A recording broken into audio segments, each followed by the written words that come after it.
खऱ्या अर्थाने या ठिकाणी एवढंच सांगेल की छत्रपती शिवाजी महाराज महाराजत्व अभियानाच्या मागचा हेतू हाच होता की माननीय देवेंद्र फडणवीसजींनी जे आता आपल्यासमोर निवेदन केलं त्या निवेदनात त्याने सुचवलं की माझा वाढदिवस मी कधीच साजरा करत नाही, तो कुणाला करूही देत नाही, पण कुणी जर लोकसेवेचं समाजसेवेचं समाजाच्या गरीब माणसाच्या कल्याणाचं काही कार्य उभारलं असेल त्याला मात्र ते नक्की केलं पाहिजे.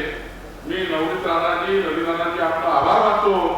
आपण माननीय मुख्यमंत्री देवेंद्र फडणवीसजींच्या जन्मदिवसानिमित्त अजितदादांच्या जयंतीनिमित्त आपण आज 1988 परिवारांना वेगवेगळ्या योजना देऊन हे सेवा कार्य या ठिकाणी उभं केलं. त्याबद्दल मी मनापासून आपले आभार मानतो आणि माननीय जिल्हाधिकारी यांचं अभिनंदन करतो.